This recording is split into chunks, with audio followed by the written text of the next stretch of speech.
আমাদের এলাকায় পুকুরের মধ্যে মাছ ধরে, মাছ ধরার পর বড় বড় মাছ ধরা শেষ, এরপরে যখন কাদা থাকে, কেমন কাদা যেখানে বলবেন ওই কাদার মধ্যে কিছু মাছ বাকি আছে না নাই? যারা বললেন না সে মনে মনে দেখেন কাদাতে মাছ আছে না নাই? এলাকার বড় লোক মানুষ বড় পুকুর বলছে আমি চা করছি চলছে আলহামদুলিল্লাহ এলাকার লোক ধরে খাওয়া সবাই নামছে, টাকি মাছ, বাইশ মাছ, পুঁটি মাছ, ট্যাং মাছ, সবাই বলছে যে একজন মাছ পায় না, সবাই মাছ তোলে আমার এখনো হয় নাই।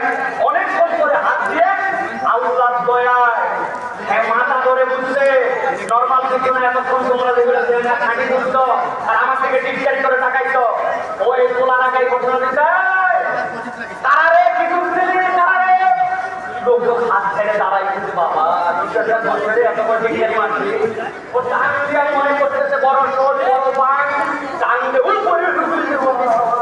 কি ফলাই দিতে ভাই কথা বলেন? এই সাপ কি সাপ? পানির সাপ, ঘোড়া সাপ, ও কামড়ালেও কিছু হয় না, বেশি কামড়ালে গরুর গোবর লাগাইতে দিচ্ছে, ঠিক না? কিন্তু ওই সাপটা ধরেও তার ভিতরে আতঙ্ক, ঠিক না? আল্লাহ বলছেন ইন্নাশ শাইতানা লাকুম আদুউম মুবিন, বান্দা শয়তান তো দূরের কথা, শয়তানের পদাঙ্ক পর্যন্ত তোমাদের জন্য এইরকম কঠিনতর শত্রুতার পর তুমি এই পথের আশপাশে পর্যন্ত যাবে না।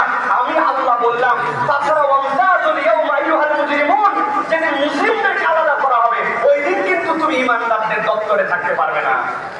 প্রিয় ভাইয়েরা একটু আইডেন্টিফাই করেন, অনেক জোরে জোরে তো হইচই করলাম, একটু আইডেন্টিফাই করেন যে কোন পথগুলা শয়তানের পথ। আপনি চুলটা এমন ভাবে কেটেছেন যেটা ইসলাম এলাও করে না, আপনি আপনার পোশাকটা হালালি হয়তো পড়েছেন কিন্তু ওই পোশাকের ধরনটা মুসলিম যুবকের সাথে যায় না। আপনি যে পোশাকটা পরে মা, আপনি যে পোশাকটা পরে আমার বোন বাইরে যাচ্ছেন, আপনি আপনার কনসেপ্টে মনে করতেছেন আমার শরীর ঢাকা হয়ে যাচ্ছে, আল্লাহর কনসেপ্টে আপনার শরীর ঢাকা হচ্ছে না।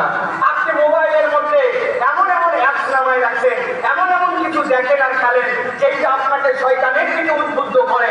আপনি হয়তো বলছেন আমি তো পর্ন সাইট দেখতেছি না, আমি সংবাদ দেখতে এটা চলে আসছে, কিন্তু আপনার চোখ শয়তান আকৃষ্ট করে আপনার মনকে অন্যদিকে নিয়ে যাওয়ার চেষ্টা করবে। বলবেন হুজুর এটার ব্যাখ্যা কি? দেখেন মুফাসসিররা কি ব্যাখ্যা করেছেন আমি সেটা বলি। আল্লাহ রাব্বুল আলামিন বলছেন শয়তানের পথ অনুসরণ করবে না। কোন পথ অনুসরণ করবে?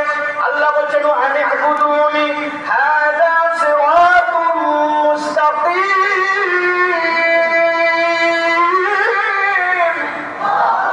আমার আল্লাহ রাব্বুল আলামিন বলছেন ও বান্দা আমি রব্বুল আলামিন তোমার জন্য বললাম আনি'বুদুনি, এদিক সেদিক দৌড়ায় না, আমি রব্বুল আলামিন তোমার জন্য বললাম হাযা সিরাতুম মুস্তাকিম।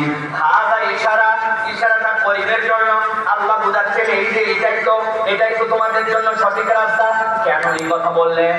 তাফসীরের মধ্যে মুফাসসিররা ব্যাখ্যা করছেন কোন ব্যক্তি যদি মুকিম হয় তথা তার নিজের বাড়ির মধ্যেই থাকে, মুকিমকে তো পথ দেখানো লাগে না, মুসাফির মানুষ যে এলাকা চিনে না ওই লোককে আসার পরে যদি জিজ্ঞাসা করে অথবা কেউ যদি বলে আপনি ডানে যাবেন, যাওয়ার পরে কিছু দূর পরে বামে যাবেন, সামনে যাই সিধা যাবেন, আল্লাহ রাব্বুল আলামিন বলছেন ওটা মুসাফিরের জন্য হয় কিন্তু মুকিমকে তো পথ দেখাতে হয় না।